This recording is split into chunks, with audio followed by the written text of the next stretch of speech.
both sides painting a different version of events. The accused, Umar Zameer, has pleaded not guilty to first-degree murder in the 2021 death of Constable Jeffrey Northrup.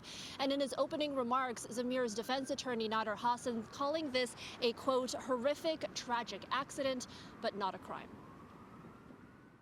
The defense arguing that Zameer's actions were a result of him fearing for him and his family's safety. Zameer had been downtown for Canada Day festivities with his 8-month pregnant wife and 2-year-old son. In laying out their case, the defense telling the jury that the family did not know the two people who approached them in the mostly empty parking garage below Nathan Phillips Square that night were police officers. And as Zameer was about to drive away, Constable Northrup and his partner, who were both in plain clothes, began banging aggressively on the windows and demanding they stop. When Zameer tried to drive away, the car was blocked by an unmarked police van with tinted windows. Hassan said the family felt like they were being ambushed or boxed in by criminals who were trying to rob them or worse. And when Zameer drove off, he was unaware he had hit Officer Northrup. The Crown, meanwhile, painting a different picture, saying that both Northrup and his partner clearly had their badges displayed around their neck and clearly identified themselves to the family. The Crown calling this a case that is all about the choices Zameer made. In his opening statement, Crown Defense Attorney Michael Cantlin arguing Zameer got into his vehicle and, quote, made a series of maneuvers driving forward, reversing and sideswiping the officers, and then driving forward again and striking Officer Northrup. The Crown telling the jury the issue is why Zameer chose to do it and whether he knew or was willfully blind that Officer Northrup was a police officer acting in the execution of his duties.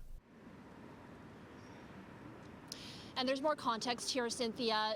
The reason that the two officers, Northrup and his partner, were down in that parking garage is because they were investigating a stabbing that had occurred in the area. And there's definitely no suggestion here that Zameer or his family had anything to do with the stabbing.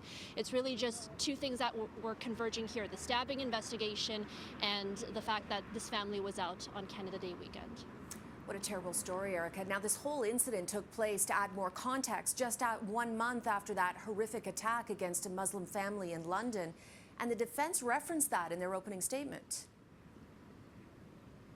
They did, and they said really a large part of the defense's case here is that this family was really fearing for their lives. Just 1 month after a Muslim family was targeted in London, you know, Zameer's wife wears a headscarf, and so his actions really are because he was trying to save his family. That's what the defense is saying. Meanwhile, the Crown arguing that it didn't have to be this way. These officers identified themselves, and Zameer intentionally drove forward, back, and then forward again. So there's lots to unpack here. This case is expected to last about 5 weeks. We'll hear from multiple witnesses, including Zameer himself.